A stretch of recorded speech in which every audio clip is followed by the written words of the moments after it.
우리가 다 잘 살기를 바라죠. 그죠? 예. 우리는 보통 돈이 많은 사람을 잘 사는 사람이라 그럽니다. 돈을 많이 번 사람을 잘 사는 사람이다.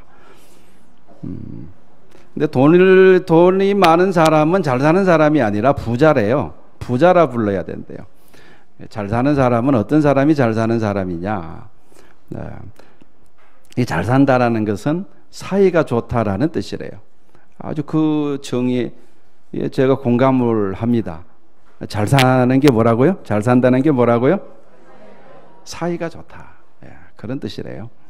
공감이 되세요? 별로 공감이 안 되시는 것 같은데.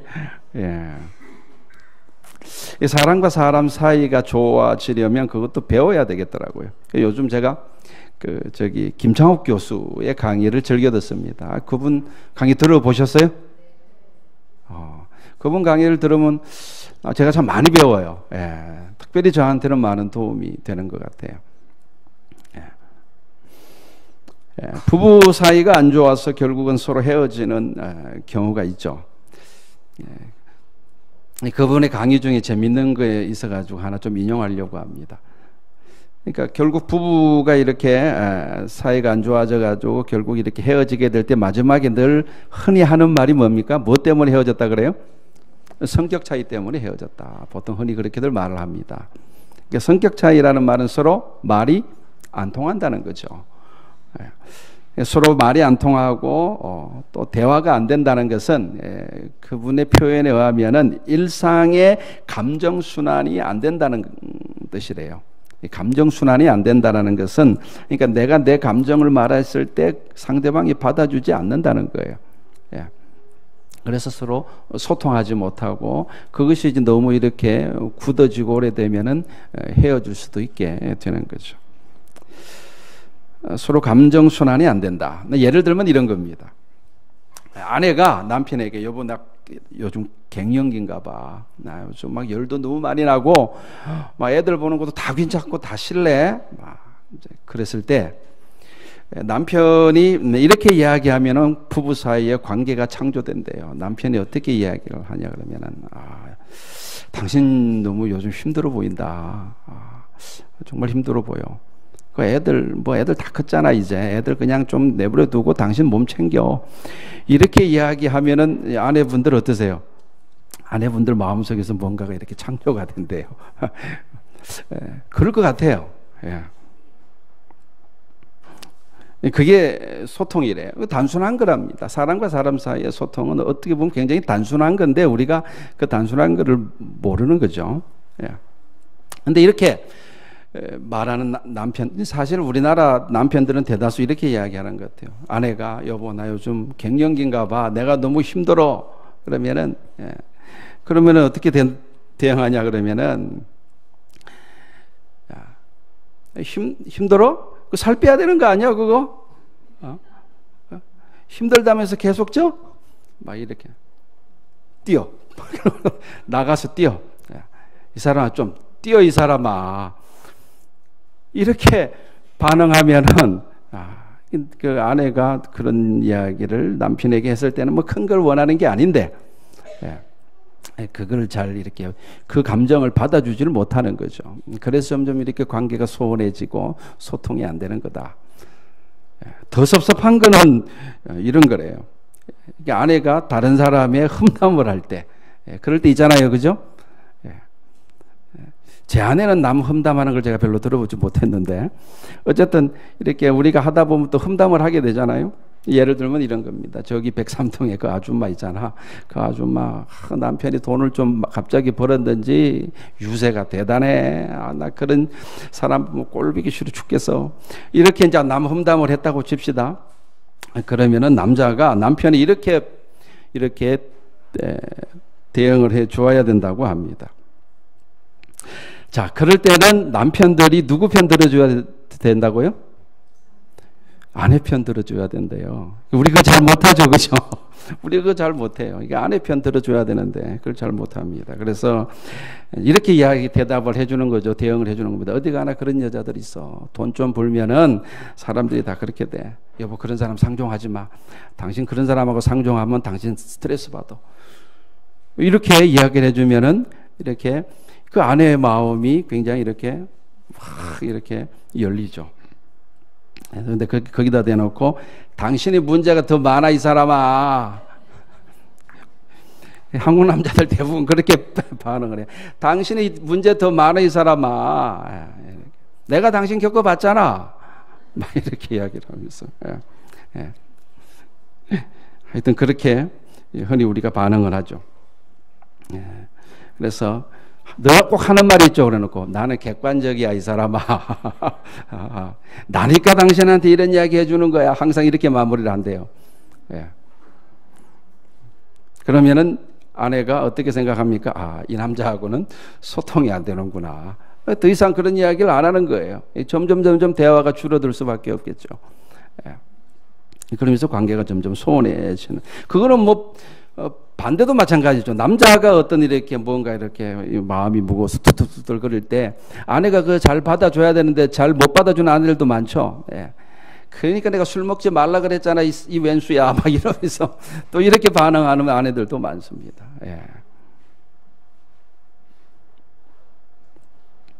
잘 산다는 것은 뭘 뜻한다고요?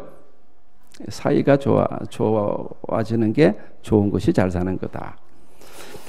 여러분, 신앙도 그렇습니다. 신앙도 하나님과 나 사이의 관계를 말하는 거예요. 하나님과 나 사이의 관계.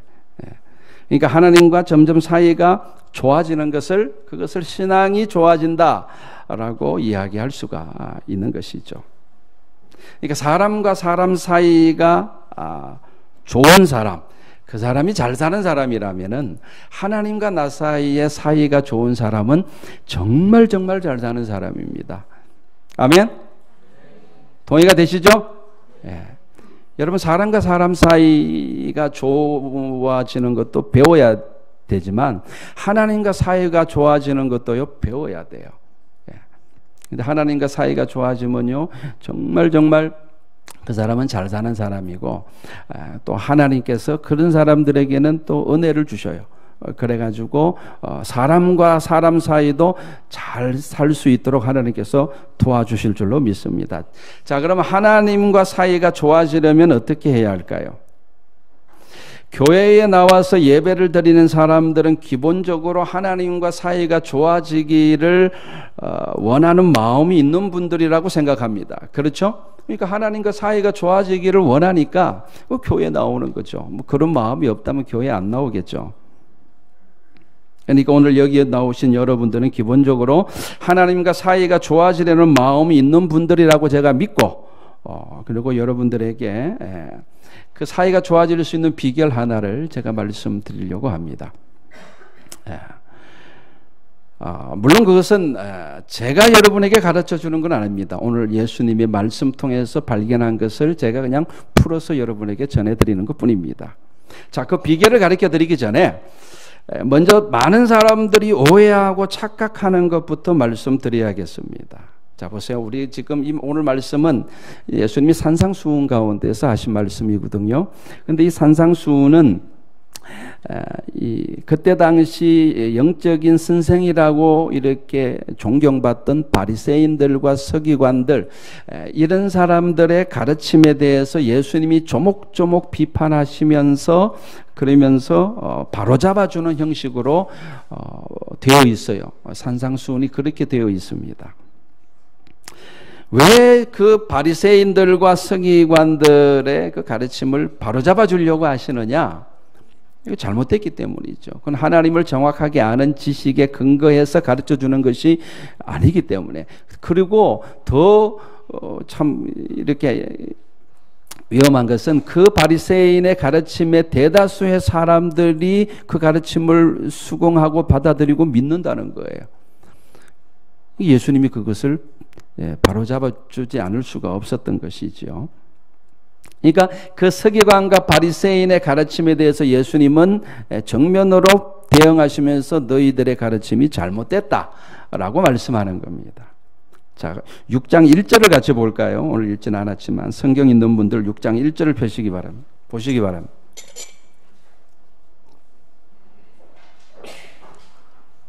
같이 읽겠습니다. 시작. 사람에게 보이려고 그들 앞에서 너의 의를 행하지 않도록 주의하라. 그리하지 아니하면 하늘에 계신 너희 아버지께 상을 받지 못하리라.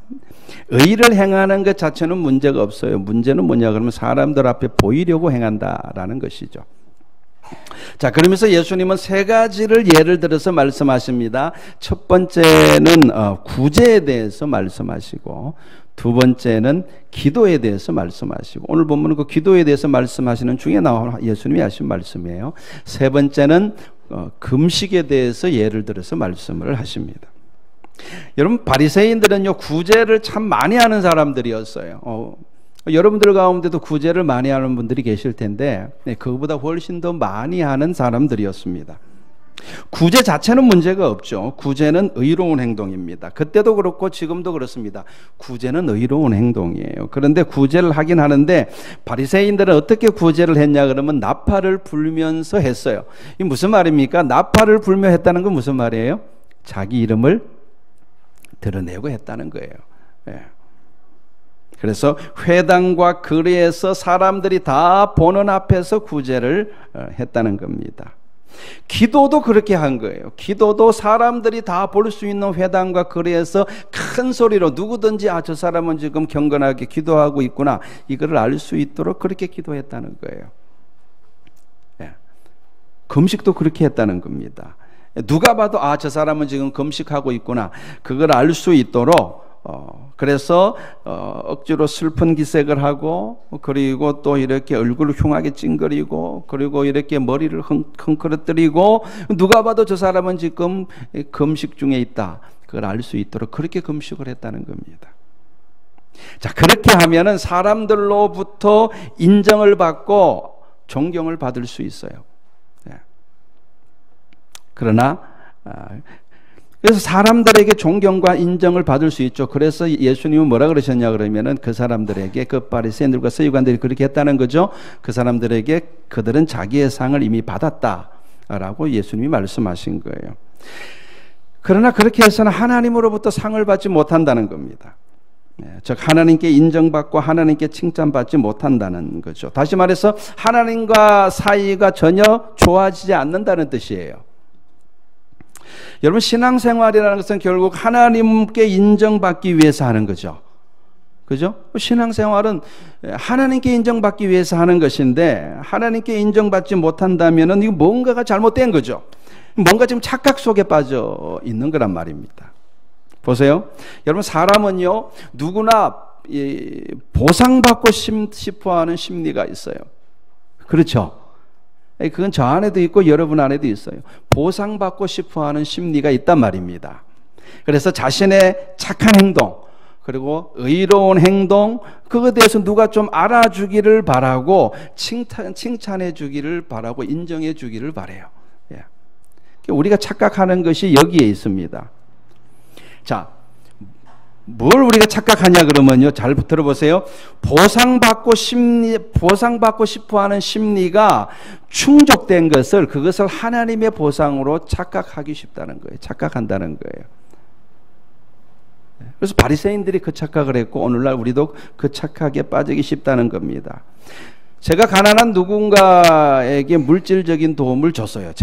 물질적인 도움을 줬어요. 아무도 모르는 줄 알았는데 누가 그것을 봤어요. 알게 됐어요. 그래서 그 사람이 우리 교회에 와가지고 모든 성도들에게 그걸 다 알렸어요. 그래서 여러분들이 다 그것을 제가 착한 일을 한 것을 여러분들이 다 알게 되었고 여러분들이 그것에 대해서 저를 칭찬해 주고 저를 인정해 줬어요. 그때 제가 착각하기 쉬운 게 뭐냐 그러면은 제가 하나님께 인정을 받았다고 착각하기 쉽다는 거예요. 사람들의 칭찬을 통해서 사람들의 존경을 통해서 하나님이 나를 인정해 주시는 것이라고 믿는 거죠. 내 기분도 좋아지고 어떤 영적인 충족감도 충만해지는 것 같아요. 그러나 그것이 착각이라고 주님은 지금 말씀하고 있는 겁니다. 속지 말라는 겁니다. 여러분, 그런 만족감은, 사람들로부터 오는 만족감은 오히려 하나님과의 관계를 점점 멀어지게 하는 독이라는 겁니다.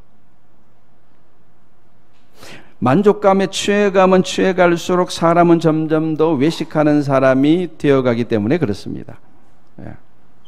여러분, 그 당시 바리새인들은요, 그런 만족감에 취해 있던 사람들이었어요.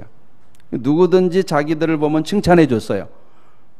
그리고 또 그 만족감이 좋았겠죠. 그리고 그 만족감에 이게 중독될수록 점점 더 사람들 앞에서 보란듯이 구제했고, 사람들이 보란듯이 더 큰 소리로 기도했고, 사람들이 보란듯이 더 슬픈 기색을 하고 금식을 하는 거죠. 사람들이 자신을 칭찬하고 존경할수록 더 많은 인정과 더 많은 칭찬에 목말라 하게 되어 있습니다. 그것은 마치 더 깊은 늪 속으로 빠져드는 것과 같습니다. 외식의 늪으로 점점 더 빠져들어 더 깊이 빠져 들어가게 되는 것이죠. 그리고 이 외식이 심해지면 어디까지 가느냐 그러면요, 내가 하나님 자리에 앉게 돼요. 그렇게 됩니다.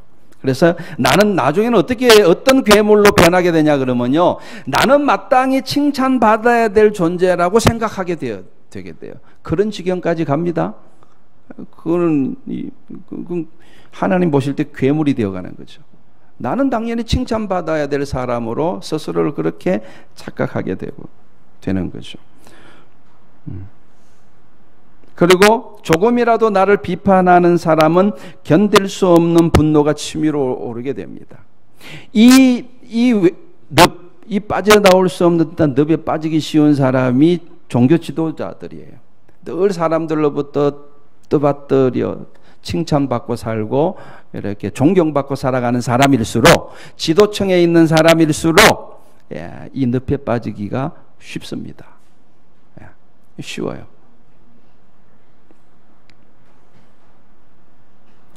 의롭게 살아가는 사람들이 너무나 빠지기 쉬운 늪임을 우리가 알아야 됩니다.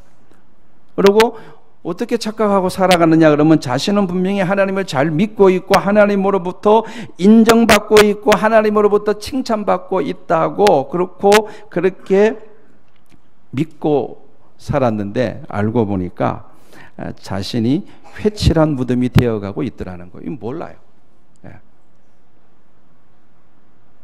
그래서 이렇게 예수님께서 지금 말씀하시는 것은 이런 늪에 빠지는 것을 주의하라는 의미로 저는 읽혀집니다. 자, 그러면은 하나님은 어떤 분이신가? 우리는 하나님을 어떻게 만날 수 있고 어떻게 하나님께 인정받을 수 있는가? 아까 제가 말씀드린 것은 하나님께 인정받는 길이 아니라 그랬죠, 그죠? 자, 그러면 어떻게 우리가 하나님을 만날 수 있고 어떻게 우리가 하나님께 인정을 받을 수 있는가? 자, 오늘 읽은 6절 말씀을 다시 한번 같이 읽겠습니다. 시작.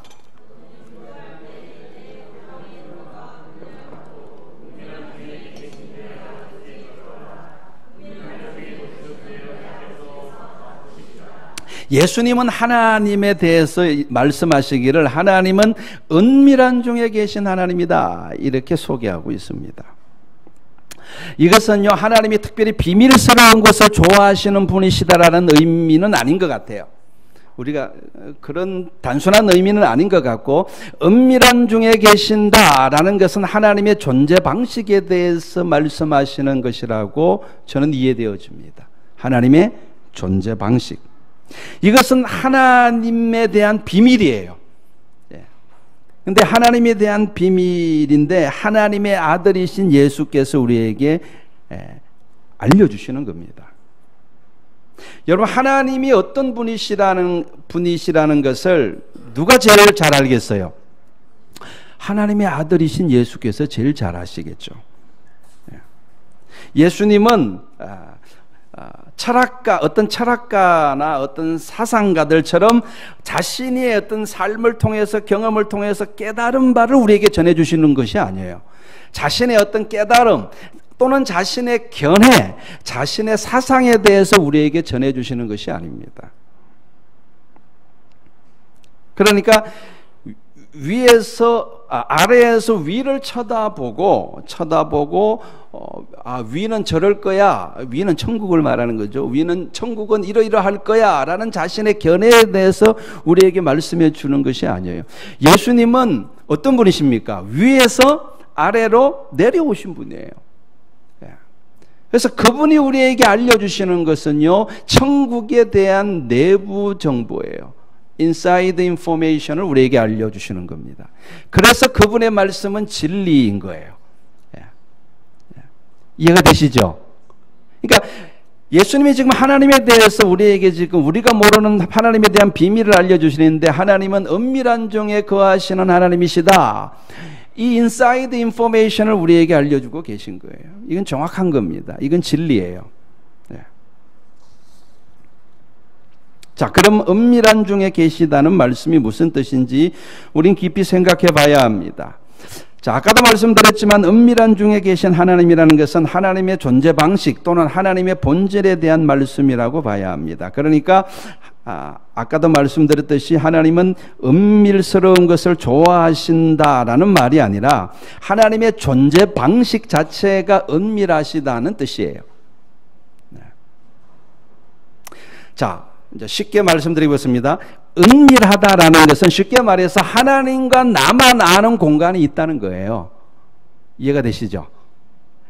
은밀하다라는 것은 다른 모든 사람들에게 은밀하다는 거예요. 하나님과 나만 아는 비밀 공간이 있다는 겁니다. 그것은 나만 아는 것이고 다른 사람들은 모르는 것입니다. 그런 의미에서 은밀하다는 겁니다. 그래서 은밀하다는 말은 하나님께서 사람들을 만나실 때 각각 1대1로 만나주신다는 의미도 되는 거예요. 그러니까 하나님이 저를 만나는 방식이 다르고 여러분 각자를 만나주시는 하나님의 방식이 다 다른 거예요. 왜냐하면 그분은 은밀한 중에 계시는 하나님이시기 때문에 그렇습니다. 그것이 하나님의 존재 방식이고 하나님이 우리를 만나주시는 방식이에요. 이거를 이해할 필요가 있습니다. 그러니까 하나님을 만난 사람은 누구나 하나님과 자신만 아는 은밀한 골방이 있는 거예요. 하나님과 나만 아는 은밀한 골방이 있는 거예요. 골방에 들어가서 문을 닫으라 라는 말씀은 그러니까 하나님과 나만 아는 은밀한 공간을 만들라는 뜻이죠. 우리는 그곳에서 하나님과 나만 만나는 그 골방에서 그곳에서 우리는 하나님을 만날 수 있습니다. 아멘. 그곳에서 우리는 하나님을 만나게 되고 그곳에서 우리는 하나님을 경험하게 되고 그곳에서 하나님과 나 사이의 관계가 가까워지는 겁니다. 그 은밀한 골방이 없는 사람은 보상심리로 사람들로부터 인정을 받으려고 합니다. 그리고 그렇게 사람들로부터 인정을 받고 칭찬을 받고 존경을 받는 것을 마치 하나님께로 인정받는 것으로 착각할 수 있다는 거예요. 하나님을 그런 방식으로 이해하고 신앙생활을 그렇게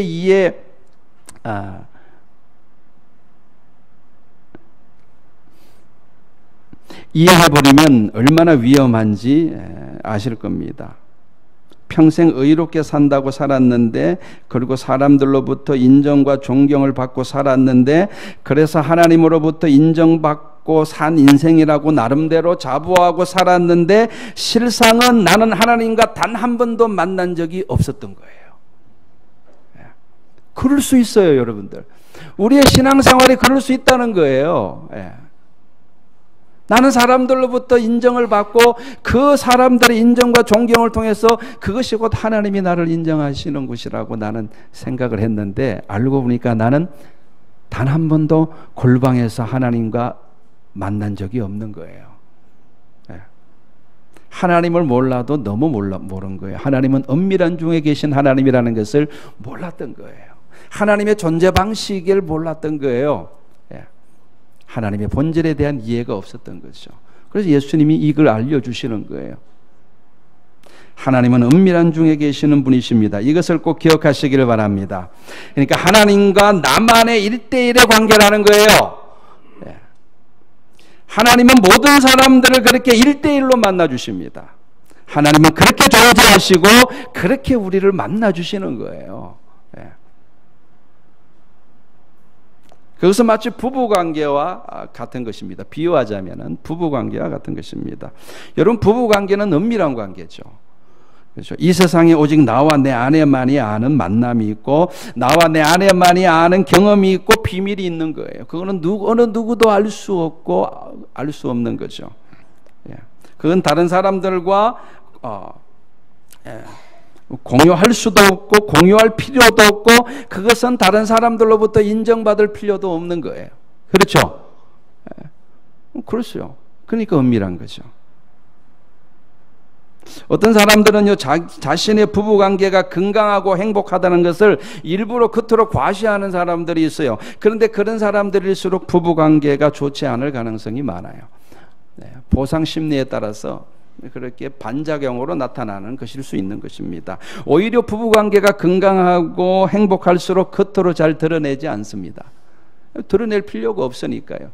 그 자체로 충만하기 때문에, 그 자체로 만족하기 때문에 그런 거죠. 누가 알아주지 않아도 상관없습니다. 여러분, 신앙이란 그런 거예요. 하나님과 나 사이도 그런 거란 말입니다.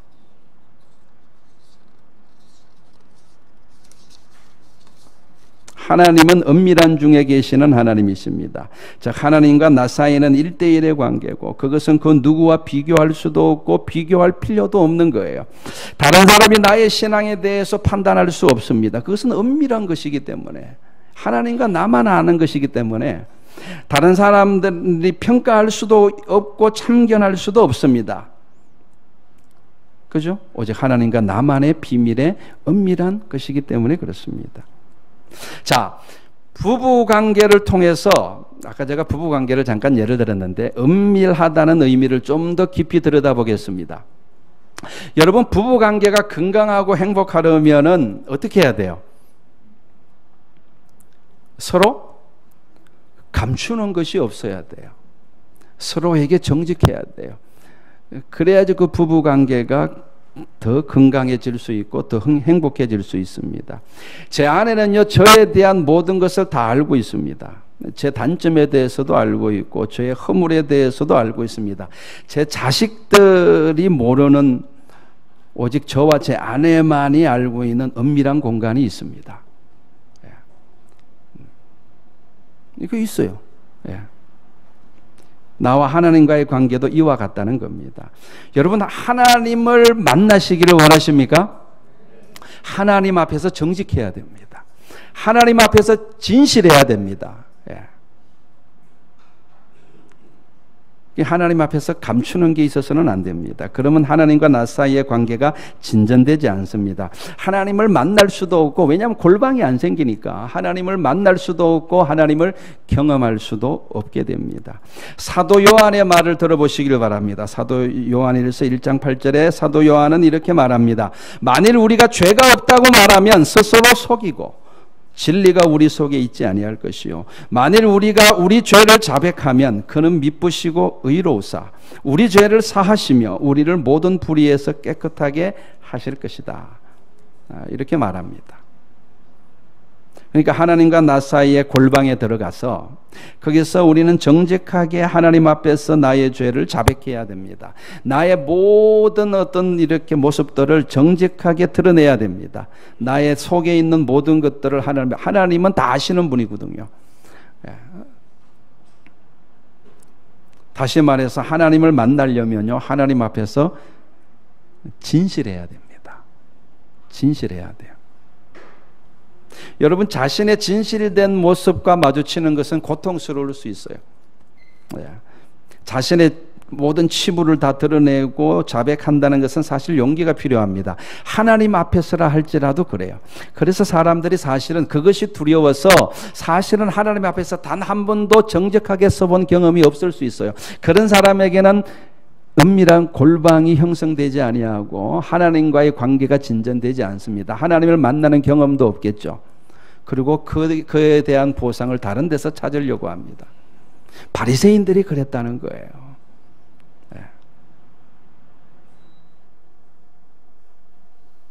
내가 하나님 앞에 정직하게 나의 죄를 자백하고 인정할 때 비로소 하나님과 나 사이에 은밀한 골방이 생기는 겁니다. 은밀한 중에 계신 하나님은 그래서 우리의 뭐를 요구해요? 우리의 진실을 요구합니다. 그게 하나님을 만나는 길이에요. 그것이 하나님을 만나는 방식이고 하나님께 인정받는 길입니다. 기도뿐만 아니라 여러분 구제도요, 진실해야 돼요. 진실해야 됩니다. 여러분 진실한 구제는요 그 자체로 기쁨이 됩니다. 그렇죠? 내가 하는 구제가 진실한 것이라면은 그 자체로 기쁨이 됩니다. 다른 사람이 인정해 주지 않아도 돼요. 알아주지 않아도 섭섭하지 않습니다. 왜죠? 진실하기 때문에 그렇습니다. 나는 하나님 앞에서 행한 것이거든요. 그렇기 때문에 하나님으로부터 인정을 받고 진실한 구제는 하나님으로부터 상을 받게 되어 있습니다.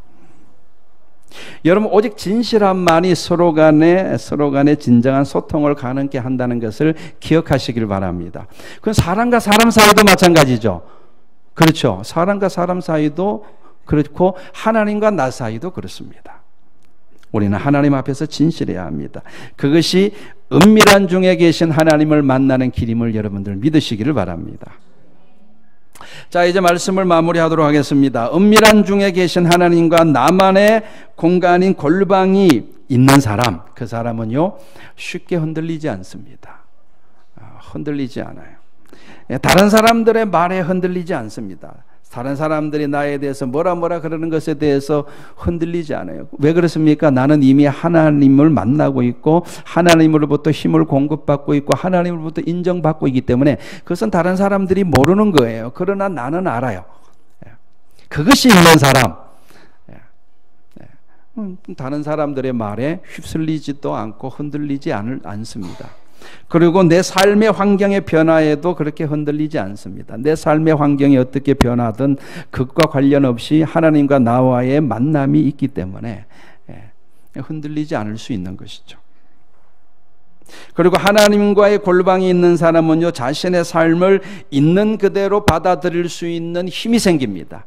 거기서 내적 치유가 일어나는 거죠. 이렇게 하나님과의 은밀한 골방이 없는 사람은요 내적 치유가 일어나지 않습니다. 아무리 내적 치유 세미나 다녀도 치유 일어나지 않아요. 내 내면이 치유됐다는 것은 무슨 뜻이에요? 내 자신을 그대로 직시할 수 있는 용기가 생겼고 내 자신을 그대로 받아들일 수 있게 되었다는 거죠. 그것을 또한 내가 다른 사람들에게 말할 수 있게 된 거예요. 그게 바로 치유된 거예요. 치유된 사람은 그렇게 행동합니다. 그렇게 할 수 있는 것은 어디서 오는 겁니까? 하나님과 은밀한 골방이 있는 사람은 그게 가능해요. 그래서 하나님과 은밀한 골방이 있는 사람은 그곳에서 하나님의 치유를 경험하고 하나님의 위로를 받고 하나님의 힘주심을 경험하고 갚아주시는 하나님을 만나게 되는 것이죠. 그것이 우리에게 한없는 자유를 줍니다. 진리를 알지니 진리가 너희를 자유케 하리라. 내 영혼에 한없는 자유를 줘요. 자유를 줍니다. 내 영혼이 어떤 말에도 얽매이지 않고 어떤 환경에도 얽매이지 않고 물론 내가 다른 사람을 존중하지만 얽매이지는 않습니다. 그리고 내 영혼이 한없는 평안을 누리게 되고 내 영혼이 한없는 안식을 누리게 되는 것이죠. 할렐루야. 아멘. 그 은혜가 여러분 모두에게 있기를 바랍니다. 하나님은 어떤 분이시라고요? 은밀한 중에 계신 하나님이시다. 제가 이 짧은 시간에 그 깊은 의미를 더 이렇게 풍성하게 여러분에게 전달해 주지 못해서 아쉬운 마음이 있습니다. 그러나 여러분 오늘 말씀을 붙잡고 여러분 개인적으로 묵상하는 가운데 하나님께서 더 깊은 깨달음을 여러분에게 주시기를 축복합니다. 그래서 여러분들 정말 잘 사시기를 주의 이름으로 축원합니다. 아멘. 기도하겠습니다. 걸어가신 아버지